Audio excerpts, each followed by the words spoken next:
Okay, today I have a Yamaha natural sound stereo amp A420. Supposedly one channel's out on it. Low noise FET input, moving magnet, moving coil, phono equalizer, low impedance drive capability. I think it's got the MMMC switch, whether that really does much. Not too bad looking amp. It's got a bit of a ding on the corner. I've already took the screws out, but this is as far as I got. Let's have a look at it. And a lot of dust in there. Looks like it's had a bit of rain on top of that as well. Not much, but a little sign of water having gone in there. At least I hope it's water. However, it looks like a protection relay. And looks like discrete transistor outputs. Now, yeah, we can take the bottom off this one.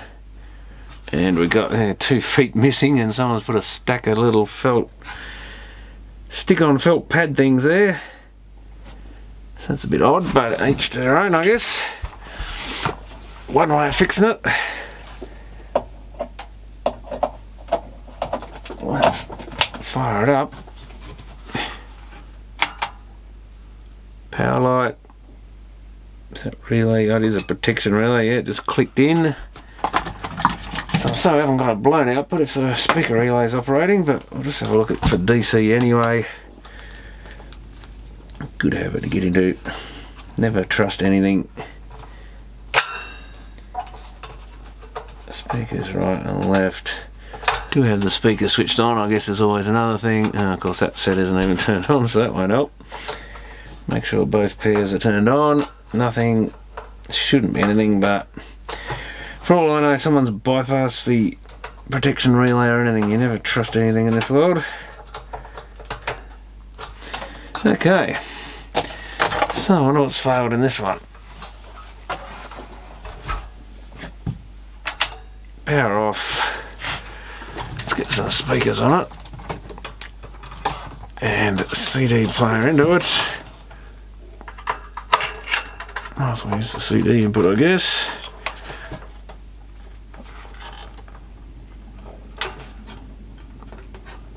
Yeah, it's pretty rare to get a channel out when it's not actually blown or something, but who knows, unless it is actually blown and it's popped a couple of fusible resistors or something and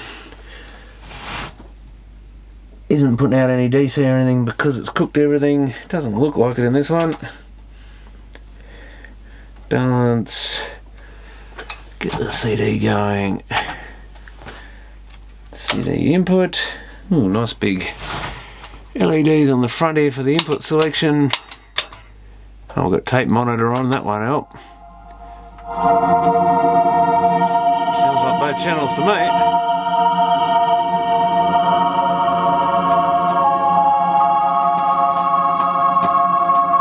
Noisy pots.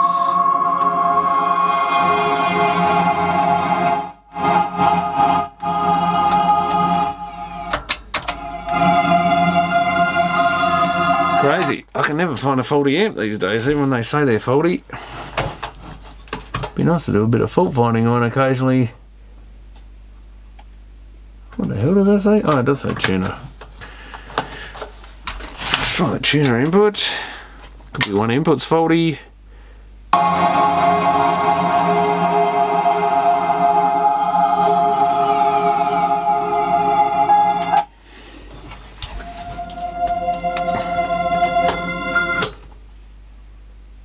Tape play. Might as well check that, I guess. Tape monitor mode.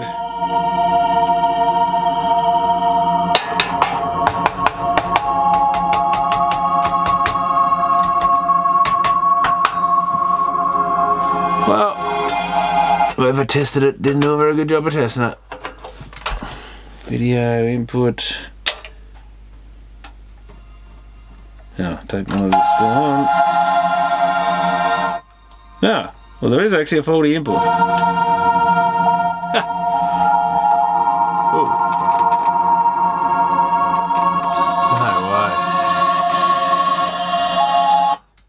Don't tell me they didn't try the other bloody inputs. Well, that's not very bright. And we should have some very distorted sound here coming out of the phono. Ooh, yeah. Death metal remix. Good place to plug your electric guitar in, I guess, is the phono input, and get some free distortion. They probably aren't really high enough level, but there you go. So it looks like maybe there's a dodgy... Better turn the power off before I go messing around. Dodgy solder joint on the video input socket, maybe. That's why I was giving the board a bit of a bash, because sometimes you'll find there's an intermittent somewhere. If one socket's gone there, maybe others. And it could be the actual socket, but most likely solder joints. Might as well see what this thing's actually got in it. Just the usual sort of pair of TO3P output transistors. Which one's the video? It is that one there. Can't see any obvious dry joints there. Probably need to put a couple of plugs into it. So I've got a bit of leverage. Could be a faulty socket.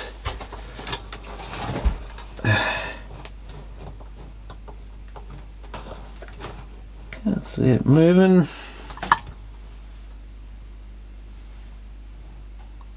No, pretty sure they're not dry joints. Can't see any cracks in the board. So maybe we've got some dodgy sockets. Check everything else. The soldering looks pretty good in this thing. Yeah, so maybe it's just that socket is a bit dicky. That's on.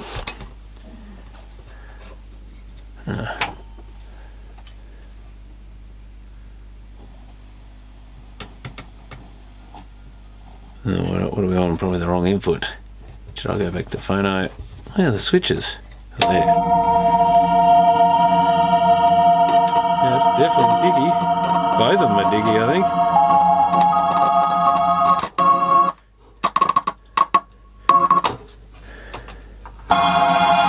No, that one's alright, I think. Maybe it's just the other one.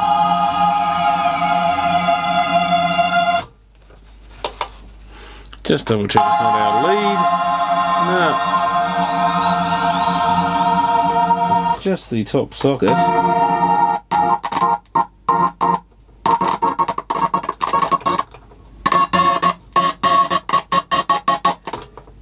Then if we go to a different input.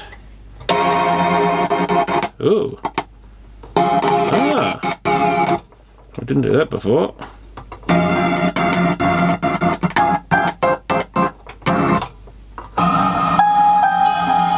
Interesting.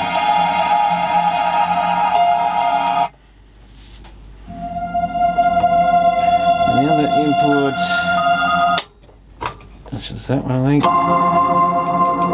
That's fine.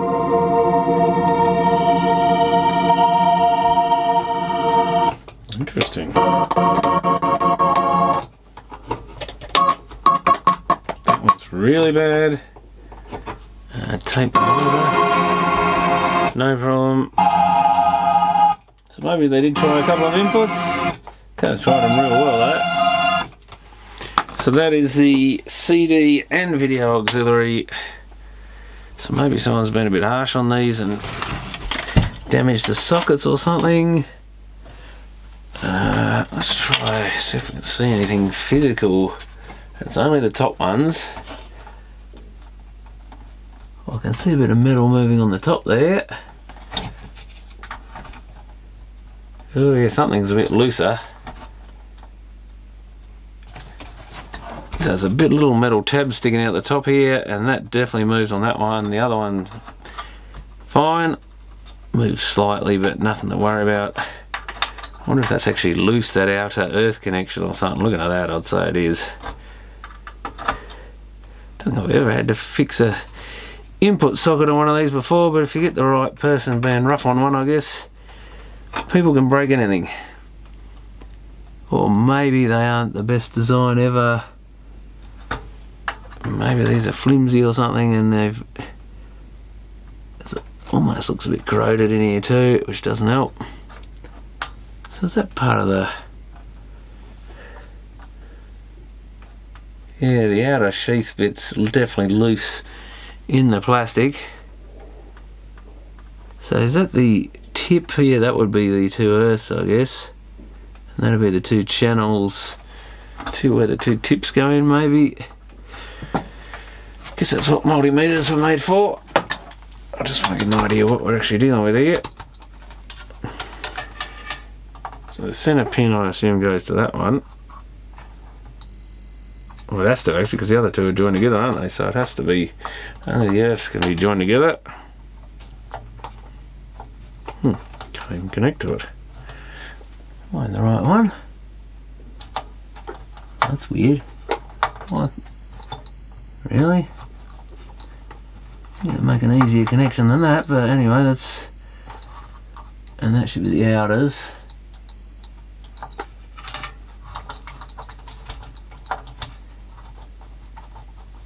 Seems to connect alright. So is it the earth that's disconnecting, or is it the... Okay, let's pinch this little short speaker cable RCA, because I'm making an assumption that it's that loose bit. Oops. Hopeless trying to do it with your fingers. Let's get a clip lead on there, because fingers just useless at holding two things together while you're wobbling things around. Yeah, that's fine. God, I don't know, my clip lead is half destroyed. Of course, doesn't play up. Really? You've got to be kidding me.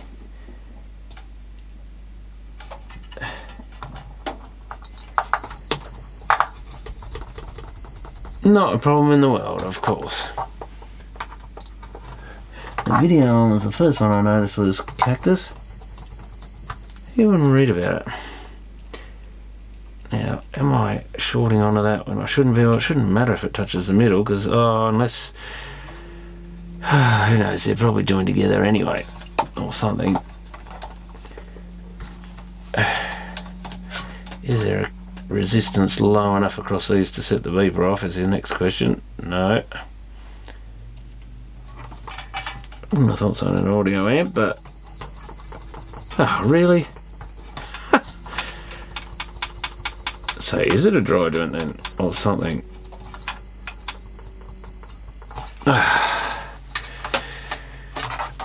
It's probably magically cured itself. You'd think you'd be able to measure that with a multimeter, but this is what you find.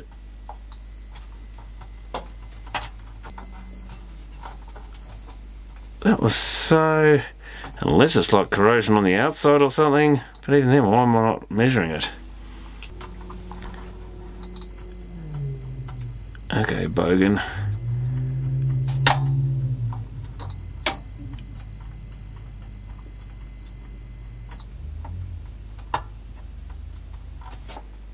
Maybe it's fixed itself. It'll be my luck.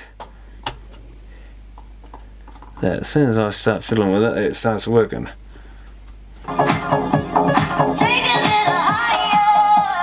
Bloody thing's working.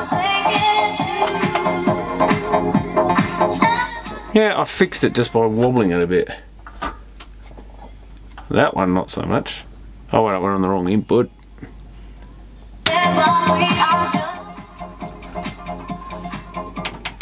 Damn things come right.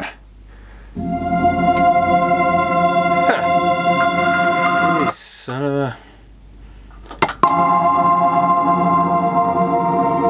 That's annoying.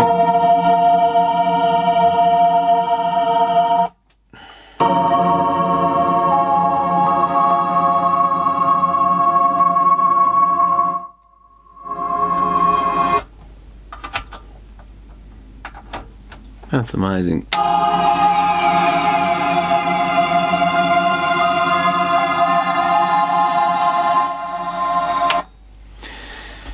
Yeah, me, as soon as I start fiddling with it, it happens to me all the time. As soon as I start messing with a fault, it comes right.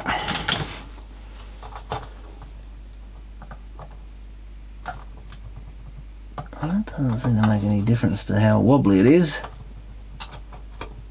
So there's probably a little bit of corrosion or something there, and I've just, well, I've just fixed it, haven't I? Yeah, definitely looser, those ones. But whatever, there was probably just a bit of tarnishing or something. So I was trying to determine how they actually connect to that central. So they're either side of the centre pin, they must push in there somewhere as well. I don't really fancy trying to disassemble these sockets. I guess one thing I could do is solder a bit of wire from that thing. That's what I'm thinking. If I go from that top tab, if I can get it to tin, I might just put a little wire link across there just to make sure. The knife sitting there with its blade out. If I hook that to that centre terminal thing, then we can have no doubt that we're connected to earth. And that's the problem with all these sort of press fit and crimped and whatever things. But I wonder what's actually come loose to make them slightly loose. Maybe someone's just chewed out the plastic a bit with a lot of ins and outs with the... That'd probably be what it is. Those pins probably push in and bite or spread out or something. Something to stop them going back out again, and the people fiddling with it and pulling on leads and stuff has actually loosened them inside the plastic, I reckon. Oh yeah, that's tinned. That's tinned. That's on, isn't it? CD and video. And we should be able to tin the back of this, I would hope. Looks tinnable. Oops, dropping solder everywhere. Get something. Grab that ball of solder.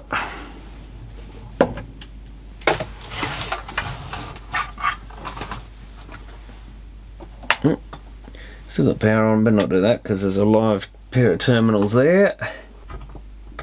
I'm just going to scratch that up a bit, see if I can make it tinnable.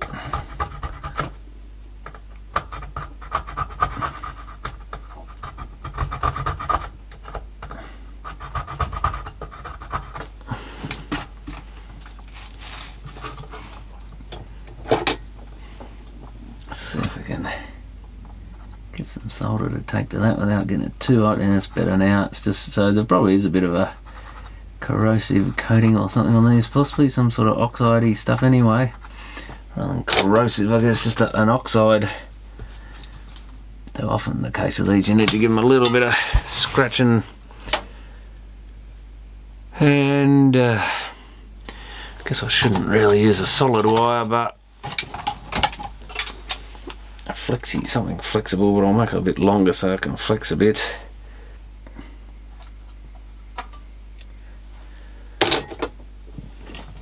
Yeah, we'll put a little bit of a loop in that or whatever to give it a little bit of room to flex a bit.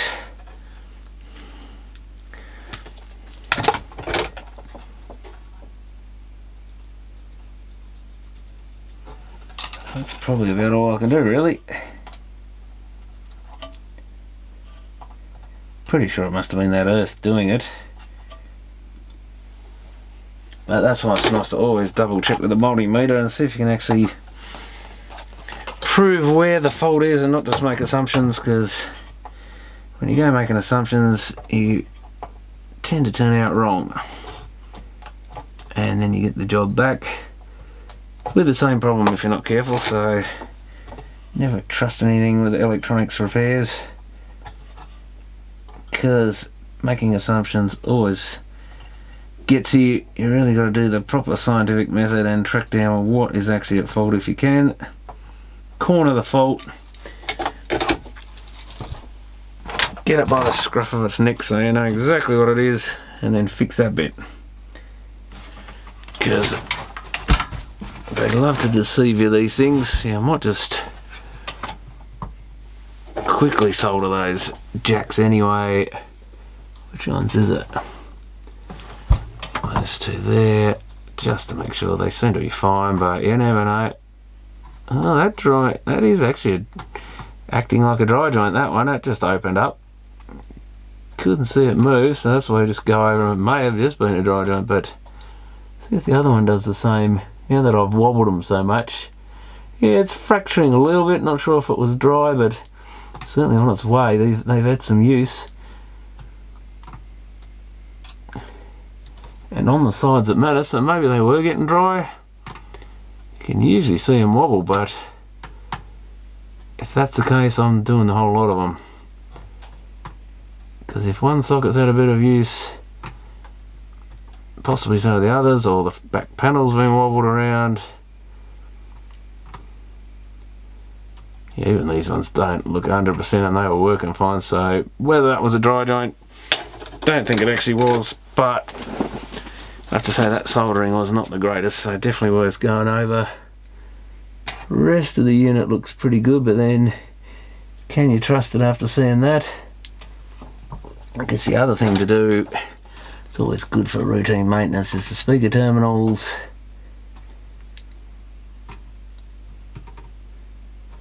Because they're the other things that get used, and if an amp's had a lot of use on these sockets, input sockets, it may have had the same on the speakers. Not necessarily, but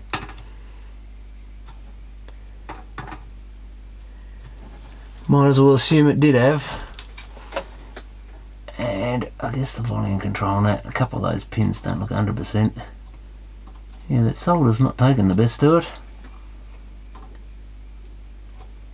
That's probably why they looked a little bit off.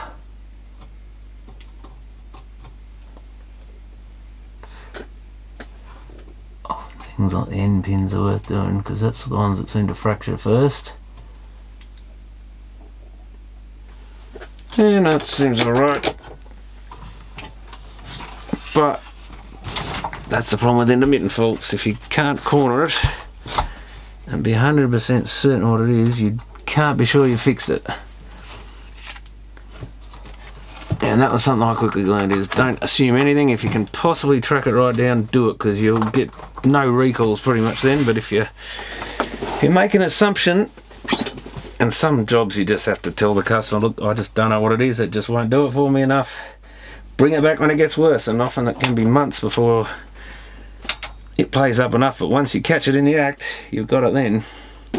Okay, so the socket should be fixed in this, and I've just given it a quick dust out, got rid of the worst of the muck out of it. So now I need to look at cleaning these controls, and the volume one has a hole in the top of it, but these other two down here, which is here, balance and loudness, they don't have anything, and they're soldered up hard against the board, and the board's hard up against the front panel. And I've got another two, must be on that board, treble and bass. And I can't get any access there, but might be able to get a little bit of access from underneath. So I'll flip that over.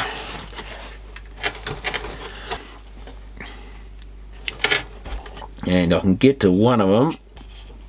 It's got a hole on the top of it there, and the other one I can't really get to. So I think we're going to have to get, they should come off on a separate board by the look of it. Oh, if I can get the knob off. Oh, the hell did that go? That went fine. Oh, I know what it hit down there.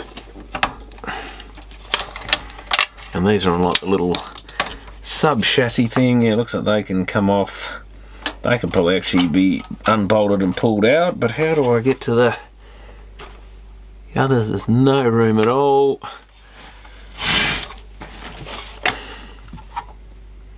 I can see a couple of screws there and a couple there, so I reckon it might be easiest. Well, I've got two options. One is take the board out.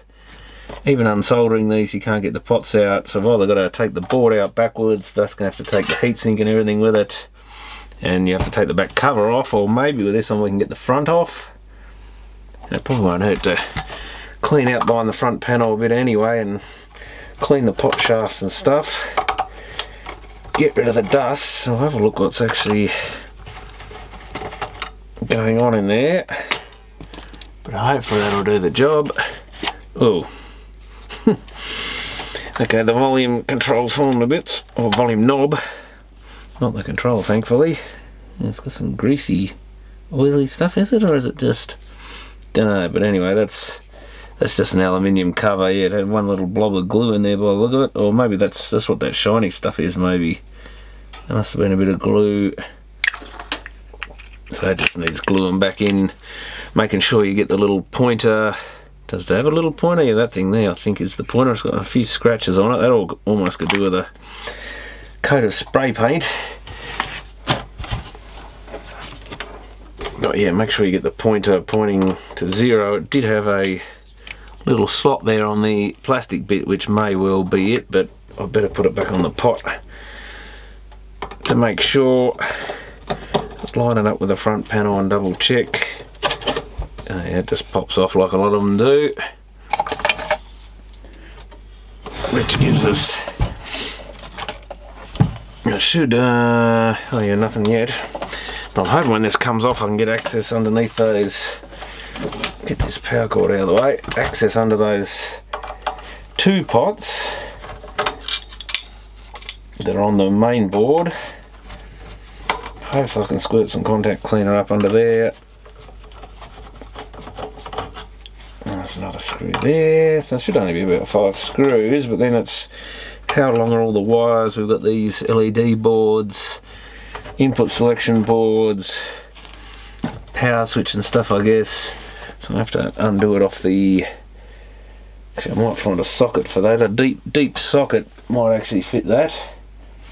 What size they are, I don't know, around a 10mm I guess. Oh, at least they fit on, but no, it's not bigger than 10. So 11. That's 11mm by the look of it. Unless it's a little loose, could be an imperial, but I doubt it in a Japanese one. It'd have to be metric, surely. Oh, that's the wrong way.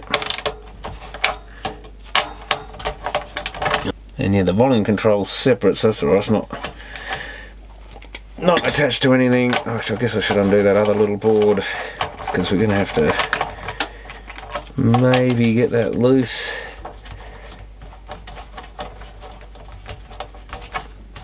Or can we just use, I guess we'll be able to get access to the holes on top.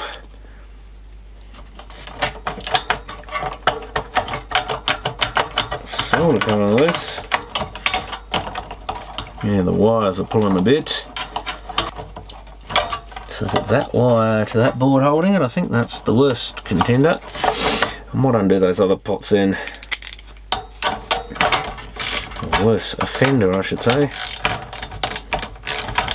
It's a contender that's probably the offender.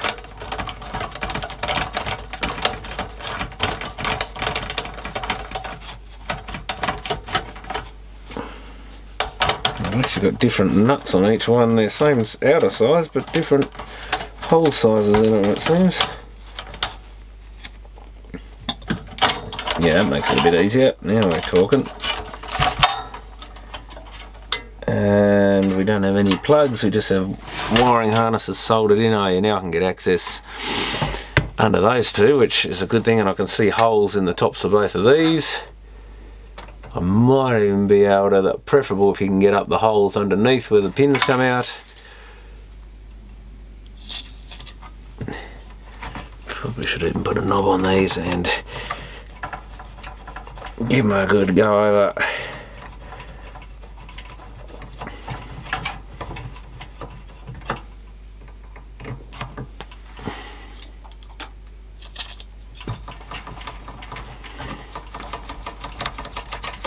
Hopefully that fixes these pots as well, and we should have, I think, a working amp then.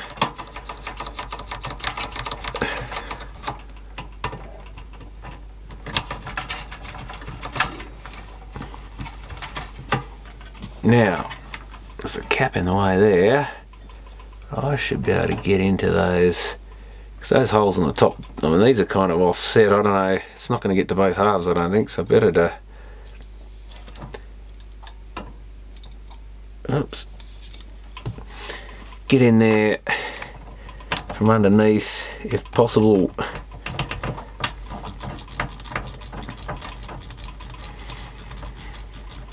And that way you can be sure you've got both halves of the pot. These are just the flat, like two concentric potentiometers. These are the two, you can see the two circuit boards, so they're layered ones. So this amp's kind of interesting, it's got both sorts. They're the earlier ones with the two separate sort of little circuit boards, whereas these have got the two on the one circuit board thing. Oops. Get the other end. I guess ideally you do them upside down too, but this stuff should spray up in there everywhere. If I can get it in there. I think most of that went on the bottom one anyway.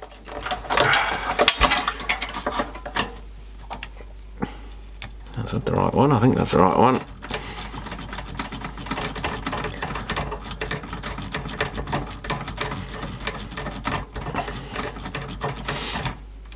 Make sure I'll do both of them.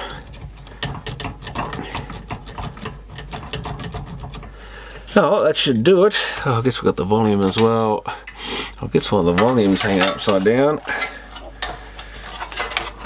we can actually get much better access to that. I mean, this one you could easily undo the bolt and just drop it inside anyway. It's dripping all over me too. Lovely. Any knob will do for that.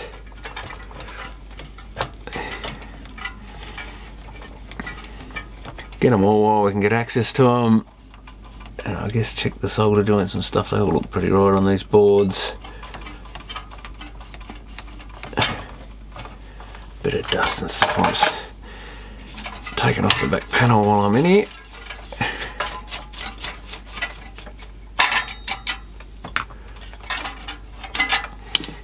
But yeah, a bit of a pain having to take all that apart just to clean the pots, but some of them are like that unfortunately. Now, where do they go? Up under that wire, I think.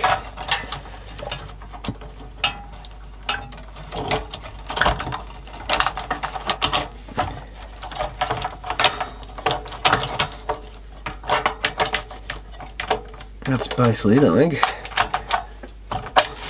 I've got at least one screw back in there.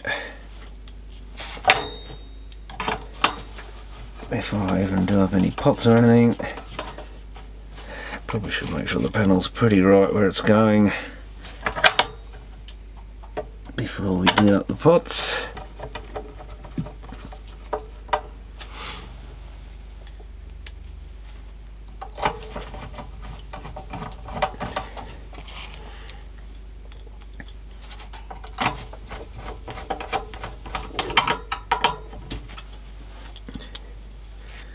And yeah, but probably clean the knobs right off and the power knob and stuff before I can get to it, and the front panel even. Good time to clean stuff. Headphone socket even is worth doing a little bit round the ring on that, because everything gets dust on it, even the pot shafts. So I better put those knobs back on the pots, I guess. Get some of these fingerprints off, even though I'll probably put more on there. A bit of muck coming off. And you can get all these holes around the inside of those holes there where the dust collects. These are actually fitted. Oh, okay, they're part of it. Oh, I might even unclip those. They got a bit of dust attached. How do they come out? Hopefully you just push them apart and nothing breaks and nothing shoots across the room. And there's a couple of springs there on posts. That's got filth all over it, so, and scrape marks on it and stuff. Good chance to get that cleaned properly. Hopefully it just clips back in there. Get that spring down a bit. Go down there.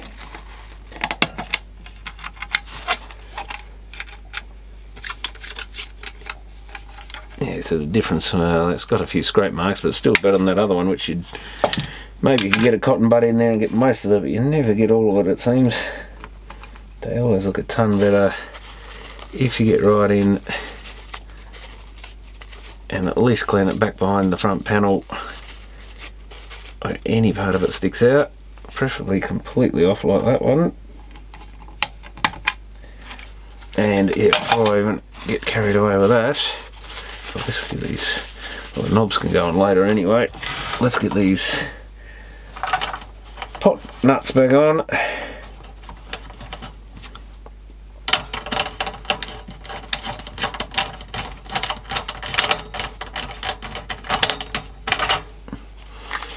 And yeah, interestingly, this front panel looks like it's had a lot of extra holes punched in it for LEDs or something, for maybe for a different model. It looks like a twin. I wonder if they made a version with a VU meter on it, because that's got a couple of rows of LED holes there. Possibly, they certainly look like the other ones.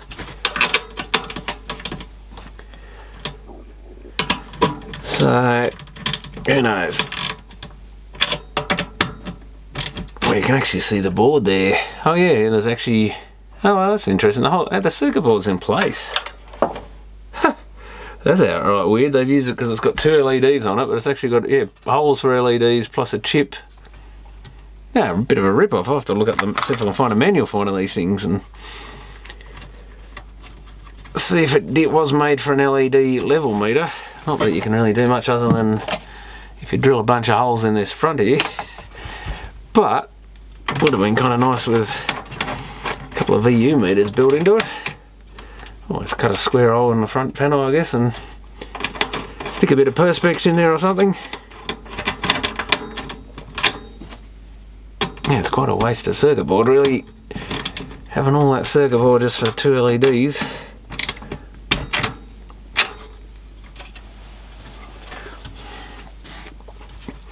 And yeah, rather bland front with the main part missing. They always sort of make them with dual panels, unlike your little kit amplifiers where you normally stick the pots all through the front and then have some knobs and stuff with large skirts on them to hide the nuts on the front. These guys always did a double sort of chassis or front panel with a chassis behind to mount everything on, and that's how all the professional ones are done, because then you can hide all your mounting hardware and stuff and have a much nicer finish on it.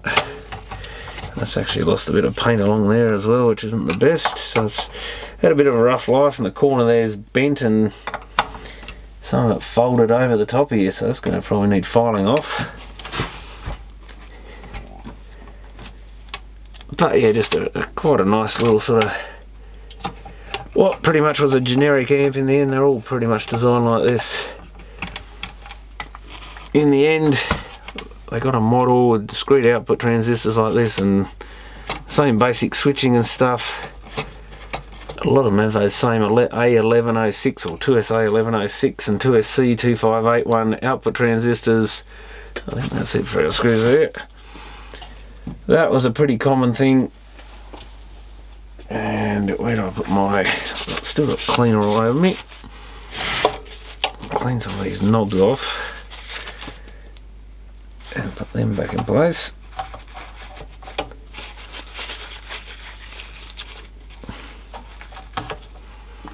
And I seem to be short one. Where'd the other one go?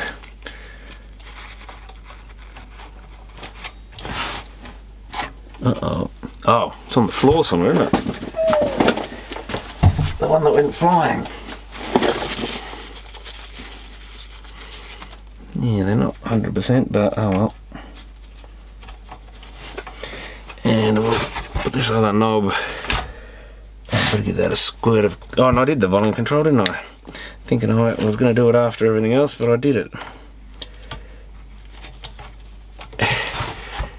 And yeah, that plastic, the slot in the plastic bit is what they've marked as infinity, or what would be 0 in a lot of things. Well, of course, this is 0 at the top. Yeah, that's as loose as. Does turn it at least, but that definitely needs some glue on it. And they didn't come up the best. Why is that plastic a bit? Don't tell me there's an issue with that.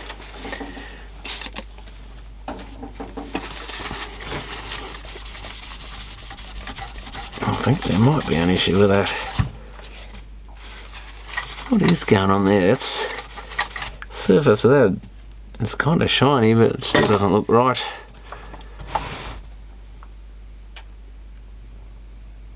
Oh well, it is a. Well, who knows, at least a 30-year-old amp, I guess. Probably getting closer to 40 these days. I guess I should really do my research and find out when these things are actually made, if I can.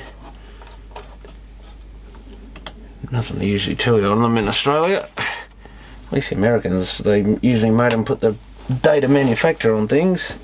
Oh, knob's fallen off.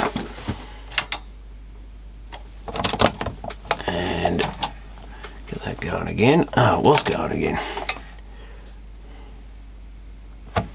Tape monitor is always on. And then you wonder why you got no audio coming through now. Input would be good. Oh, did I plug the input in? No, I didn't re-plug it in. I knew there was something I was going to do when I did the speakers, and then I forgot about it. Still nothing. Volume loudness. Oh, speakers on.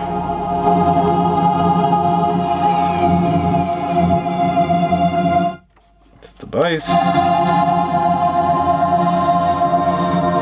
treble, as you can hear.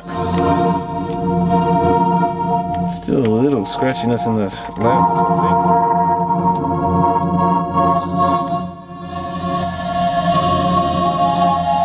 think. Balance seems alright.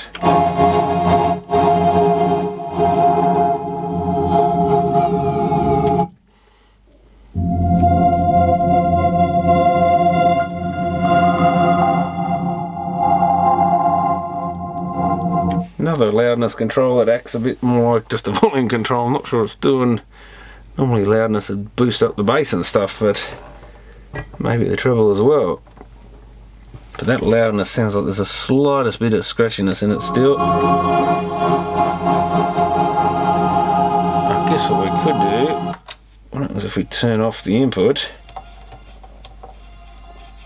Can't hear any scratchiness there. Maybe it's my... oh, you can hear a bit in the balance. Balance isn't the happiest. So sometimes you will hear the scratchiness.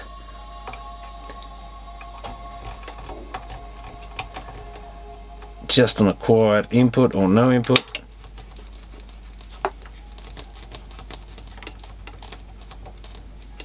So balance is a little bit out. Loudness seems fine, that doesn't mean it is. Turn that right down before you do anything, because I don't want to kill ourselves or the amp.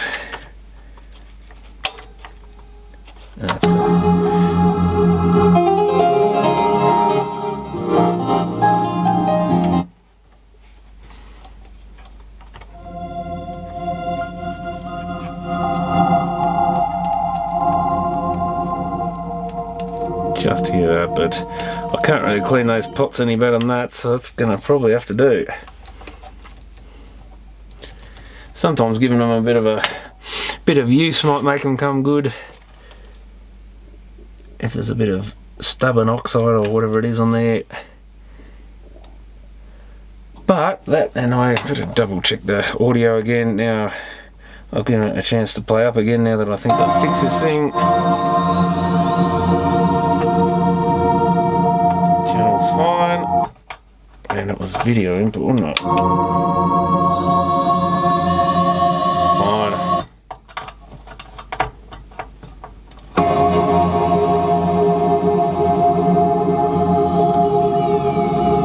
If I've gone into the trouble of fixing everything, I guess the final test is put the cover back on it really, but if I've gone to the trouble of fixing that much and the sockets are still good, I think we've cured them. It does have a little bit of rust on this thing, but I think I'll be a bit more there. I think I'll worry about that some other day. How did this thing go? They would line up with that, wouldn't they?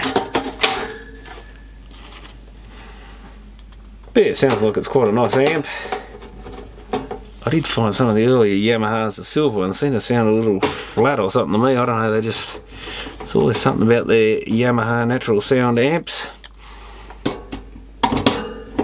But I was never impressed with a lot of the 70s ones. lot of them are fairly bland sort of things, but they shouldn't really sound like anything much, but I don't know, they never had quite the frequency response or something, or the dynamic range maybe, I don't know. One screw left, that'll be the back cover I take it, but have one small one in it, does it? Oh yeah, one in the middle of the back. Yeah, let's maybe put the whole thing back together, and if the sockets keep working then we know we've got it. I'll just give that a bit of a clean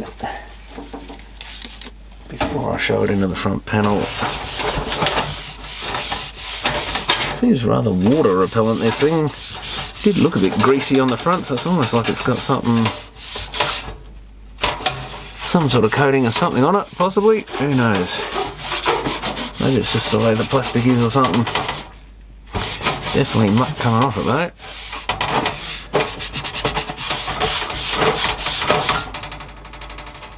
Okay, if it keeps working after we put it back together, I think we'll call it fixed. There, I'm impressed that someone picked up on that fault. Must have just played up for them or something.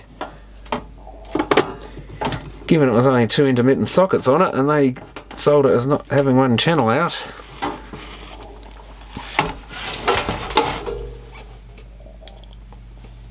But like I say, it's my luck that everything I touch starts working. I'll just clean the dust out of those little, that always sits in the bit under the screw where you got that depression for the screw. That's another place, and even the screw heads themselves are a little bit dirty, I think. Just looks a bit nicer when you get rid of it. But I guess I'll have to get back into the last few boom boxes now, even though I can't find a couple of them. But I do have a couple on the go. I've got to sort out parts and stuff. Well, some have arrived now. And I think there's at least one there. I think still about 4 of them I haven't even looked at all. So we'll get back into them because my plan is to completely get the boom boxes sorted out, or the ones I can find. But it's been nice to take a break and do something else for a change. Actually, what I should do is plug those into video and CD, the faulty sockets. Then I can just switch between the inputs, can't I? Well, the tape monitor didn't come back on, that's something. I've got to wait for that.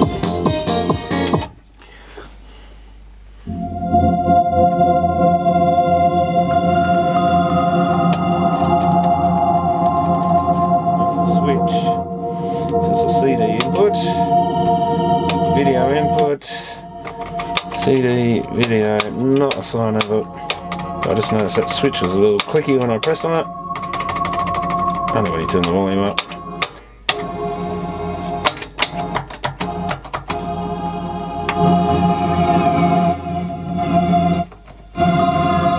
Of course, we only got one channel on the balance because I'm only plugged in a one channel on 2 inputs. There's something coming off there still. But yeah, it's a nice bland late 80s, early 90s kind of an amp. I do like the fact they've got some bigger LEDs on this one. Nice big power LED. Well, that was a double LED, so it's not a square LED, it's a rectangular one. But yeah, that seemed to be a thing they did on a few things. Put that sort of hash pattern over it, bigger LEDs, or bigger lights anyway, with that sort of thing. Then we've got our tape monitor. So it's quite a nice, sleek looking amp. These were quite good in their day. They looked all modern and stuff. Smaller knobs and, you know, less busy on the front than the older ones. I must say now, these haven't aged quite as well as the 70s ones, I don't think. Or at least the nicer 70s ones. Because these kind of do look a bit bland now, since everything that followed them was basically the same. And if you go and buy a home surround theatre amp today or something, there's probably not much difference. It might be a bit more silvery coloured in the paint, but it doesn't really look like it's from a completely different era or anything. Oh, that's the other thing I've got to do. I've got to glue that on, haven't I? Better do that while I think of it before that drops off and it's this quick grip stuff still intact. But it must be because it's glued itself shut. A bit of contact adhesive should do the job if I can get into it. Well, Silly's certainly made that stuff so it glues itself shut nicely, and that was always the problem with this stuff. What do I do? Just put a little blob in there, I guess, and whoop. Put a bit on the inside of the knob thing. I think this stuff you're meant to let it dry a bit and press it on when it's dried, when it's going tacky or whatever. First aid, safety, do not swallow. Yeah, well, I wasn't planning to eat it, was I? Keep surfaces apart for 15 to 30 minutes, no longer. Then bring together and clamp if necessary. See card for more details. Card's probably gone in the dump. But I think that's only if they're like things that are likely to come apart. I generally just shove it on and leave it, and by tomorrow that should be fine, hopefully. That's all that worries me. So yeah, it looks like a successful repair. I might as well start an amplifier collection at this rate. I think I better get on for my butt and sell some of this stuff, because I don't think I'm going to need all these things. But that is quite a nice era. I mean, Yamaha are always a pretty good unit, very reliable. Other thing I have to do with this is replace these felt pads, and I found I did have some microwave oven feet. That one's way too big and they're all too thick, unfortunately. So they're out of the question, unless I find a whole microwave somewhere, which is not hard to get hold of these days, a knackered microwave, and pinch all 4 feet off it. But I do have this other old Denon amp which has buttons missing off it, and I think one channel's blown on this. Can't remember what happened. I think I did start doing a video on this, so I've unsoldered stuff. But I was thinking of pinching the other channel, I think, to fix a different amp. But this has got those feet much like the microwave with a pin. I think you can get on from the outside with a bit of careful not to break them off sort of thing. Otherwise you can always get inside, and there we go. Pull that pin out and they should come off. And that's much more like, oh, that's exactly the same height. Bit nicer and rubberier than those hard ones. It does have a pinhole there. I could even just cut that piece off, not bother with the pin, and just glue them on, because they're not going to mount to this. This has those sort of holes, like the little radioactive symbol thing almost, 3 in a sort of triangle, and oh, actually they're meant to clip into those 2 inner ones, I think. Yeah, that's probably it. Probably has 2 clips. So you can either drill that hole out and shove a couple of these on, or yeah, I don't know where I'll get another Yamaha proper foot from, but I'll stick that back on there for the minute. I might just stick a couple of those on there, so at least it's got something decent. But that'll do for now. We'll sort out some feet for it later, let that glue dry and give it a bit of a better clean. I think that'll keep it going. Thanks for watching.